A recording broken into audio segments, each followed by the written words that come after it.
వీడియోలో మరొక job notification అండి. స్టాఫ్ సెలక్షన్ కమిషన్ నుంచి మరొక జాబ్ నోటిఫికేషన్ రిలీజ్ అయింది. సో, జూన్ 26న అయితే ఈ జాబ్ నోటిఫికేషన్ రిలీజ్ అయింది. అవి ఏం జాబ్స్ అంటే స్టాఫ్ సెలక్షన్ కమిషన్ రిలీజ్ చేసిన ఎంటీఎస్ మరియు హవాల్దారు పోస్టుల కోసం ఈ డీటెయిల్స్ ఏంటి అనేది చూద్దాము. దీని ఎడ్యుకేషన్ క్వాలిఫికేషన్ కూడా చాలా ఈజీ అండి. మనకి 10th క్లాస్ పాస్ అయితే సరిపోతుంది. సో, దాని డీటెయిల్స్ ఏంటి, ఫుల్ డీటెయిల్స్ చూద్దాం ఇందులో. వీడియోలోకి వెళ్తే ఎస్ఎస్సి ఎంటీఎస్ నోటిఫికేషన్ అంటే staff selection commission MTS notification 2025 గురించి పూర్తి వివరాలండి. So, staff selection commission multi tasking post MTS మరియు హవాల్దార్ సిబిఐసి మరియు సిబిఎన్ కింద రిక్రూట్మెంట్ కోసం స్టాఫ్ సెలక్షన్ కమిషన్ జూన్ 26న అయితే ఒక నోటిఫికేషన్ అయితే రిలీజ్ చేయడం జరిగింది. అర్థమైంది కదా. సిబిఎస్ మరియు సిబిఎన్ కింద రిక్రూట్మెంట్ కోసం స్టాఫ్ సెలక్షన్ కమిషన్ అయితే రిలీజ్ చేసింది ఎంటీఎస్ పోస్టులని. చూద్దాం నోటిఫికేషన్ పూర్తి వివరాలు. సో, ఈ నోటిఫికేషన్ యొక్క ముఖ్య ఉద్దేశం ఏంటి అంటే కేంద్ర ప్రభుత్వ కార్యాలయాల్లో ఖాళీగా ఉన్నటువంటి ఎంటీఎస్ మరియు హవాల్దార్ పోస్టులను భర్తీ చేయడం అనేది ఈ నోటిఫికేషన్ యొక్క ముఖ్య ఉద్దేశం. సో, నెక్స్ట్ వన్ ఏంటి అంటే మల్టీ టాస్కింగ్ స్టాఫ్. ఎంటీఎస్ అంటే ఏంటి అంటే full form multi tasking staff. Group C non gazetted non ministerial పోస్టులు ఏ విధంగా ఉంటాయి అంటే ఎంటీఎస్కి సంబంధించి group C non gazetted non ministerial పోస్టులు అలా ఉంటాయి. ఇంకా నెక్స్ట్ హవాల్దార్ పోస్టులు కూడా ఉన్నాయి కదా. హవాల్దార్ పోస్టులకు సంబంధించి central board of indirect taxes and customs. CBIC అంటే ఫుల్ ఫామ్ ఏంటి అంటే central board of indirect taxes and customs. దానికి సంబంధించి central bureau of narcotics tax CBN.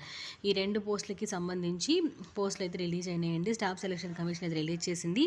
So, దీని ఎగ్జామ్ డీటెయిల్స్ ఎప్పుడు, దీని ఫీజు డీటెయిల్స్ ఏంటి, ఎవరు అప్లై చేసుకోవచ్చు అనేది చూద్దాము. సంబంధించిన ఎడ్యుకేషన్ క్వాలిఫికేషన్ చాలా ఈజీ అండి. 10th క్లాస్ ఒక్కటి ఉంటే చాలు. సో, 10th క్లాస్ పాస్ అయ్యి ఉండాలి. అలాగే ఏదైనా గుర్తింపు పొందిన బోర్డు నుంచి 10th క్లాస్ సర్టిఫికేట్ అయితే పాస్ అయ్యి ఉన్న సర్టిఫికేట్ అయితే ఉండాలి. ఇది ఒకటేనండి మనకి క్వాలిఫికేషన్. సో, మనం ఏమి కష్టపడక్కర్లేదు, ఇబ్బంది పడక్కర్లేదు. So, staff selection commission release చేసిన దానికి 10th క్లాస్ పాస్ అయితే చాలు. సో, ఎడ్యుకేషన్ క్వాలిఫికేషన్లో 10th క్లాస్ పాస్ అయ్యి ఉండాలని చెప్పాను కదా. సో, అలాగే దీనికి సంబంధించి దరఖాస్తు చివరి తేదీ అంటే ఈ ఎగ్జామ్కి సంబంధించి చివరి తేదీ ఎప్పుడంటే అప్లై చేసిన జూలై 24. దానికి సంబంధించి అప్పటికి 10వ తరగతి సర్టిఫికేట్ కంప్లీట్ చేసి ఉండాలి. దరఖాస్తు చివరి తేదీ జూలై 24, 2025 నాటికి 10th క్లాస్ సర్టిఫికేట్ అయితే కలిగి ఉండాలి అని చెప్పి ఇచ్చాడు. అప్లికేషన్స్ ఎప్పటి నుంచి అప్లై చేసుకుంటున్నారు అంటే ఆన్లైన్ దరఖాస్తులు అప్లై చేసినది జూన్ 26 నుంచి అండి. జూన్ 26న నోటిఫికేషన్ రిలీజ్ అయింది. సో, జూన్ 26 నుంచి అయితే అప్లికేషన్స్ అప్లై చేసుకుంటున్నారు. అలాగే చివరి తేదీ ఎప్పుడు అంటే జూలై 24వ తేదీ. జూలై 24వ తేదీ ఇందాక చెప్పాను కదా, జూలై 24వ తేదీ. అలాగే ఫీజు చెల్లింపుకి చివరి తేదీ ఎప్పుడు అంటే జూలై 25. ఎగ్జామ్ ఫీజు చెల్లించడానికి జూలై 25. అలాగే దరఖాస్తు సవరణ ఎప్పుడు అంటే దాని గురించి ఏదైనా అప్లికేషన్కి సంబంధించి ఎడిటింగ్ ఏదైనా చేయాలి అంటే జూలై 29 లాస్ట్ డేట్ అండి. సో, ఏదేమైనా జూలై 31లో అయితే అన్నీ కంప్లీట్ అయిపోయి ఉండాలి. ఇక ఎగ్జామ్ ఫీజు డీటెయిల్స్ చూసినట్లయితే జనరల్ కేటగిరీకి సంబంధించి రూ. 100 ఉంటుంది. ఎస్సీ, ఎస్టీ అలాగే పీడబ్ల్యూబీడీకి సంబంధించి ఎక్స్ సర్వీస్కి సంబంధించి మహిళల ఫీజుకి మినహాయింపు ఉంటుంది. గుర్తుపెట్టుకోండి, జనరల్ కేటగిరీ అయితే రూ. 100, ఎస్సీ, ఎస్టీ, పీడబ్ల్యూబీడీకి సంబంధించి అలాగే ఎక్స్ సర్వీస్ మ్యాన్కి సంబంధించి మహిళలకైతే ఫీజు మినహాయింపు అయితే ఉంటుంది. చెల్లింపు విధానం ఎలా అంటే ఆన్లైన్లో అయితే నెట్ బ్యాంకింగ్ ద్వారా కానీ, క్రెడిట్ కార్డ్, డెబిట్ కార్డ్ ద్వారా కానీ, యూపీఐ ద్వారా కానీ చెల్లించవచ్చు. ఆన్లైన్ చలానా ఆప్షన్ కూడా అందుబాటులో ఉండొచ్చు.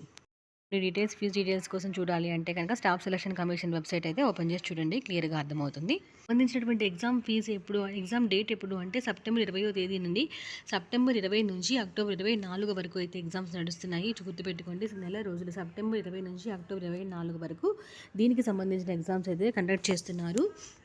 ఇక్కడ మరో విషయం ఏంటి అంటే ఎంటీఎస్ అనేది కంప్యూటర్ బేస్డ్ ఎగ్జామినేషన్ అండి. అలాగే సిబిఈ మాత్రమే. నెక్స్ట్ హవాల్దారు సిబిఈ ఫిజికల్ ఎఫిషియన్సీ టెస్ట్ అనమాట. Next physical standard test, physical efficiency test అనమాట. ఈ రెండు ఏమో హవాల్దార్ పోస్టులకు అయితే ఉంటాయి. ఎంటీఎస్కి సంబంధించి అయితే కంప్యూటర్ బేస్డ్ ఎగ్జామినేషన్ అయితే నడుస్తుంది. సో, అప్లికేషన్ ఎలా అప్లై చేయాలి, దానికి సంబంధించిన వివరాలు డీటెయిల్స్ అన్నీ కూడా రేపటి వీడియోలో అయితే చూద్దాము. సో, ఇప్పుడు ఎంటీఎస్ ఎగ్జామినేషన్ డేట్ అయితే రిలీజ్ అయింది. దీనికి సంబంధించి ఒక పూర్తి వివరాలు కావాలి అంటే కనుక ssc.gov.in వెళ్ళి చూడండి. ఏజ్ లిమిట్ 18 నుంచి 25 సంవత్సరాల మధ్య ఉండాలి. అది ఆగస్టు 1 కల్లా 25 సంవత్సరాలు కంప్లీట్ అయి ఉండాలి. వీడియో యూజ్ అవుతుంది, ఎవరికైనా లైక్ చేయండి, షేర్ చేయండి, యూజ్ అవుతుంది, కనీసం ఎవరికైనా ఉపయోగపడుతుంది.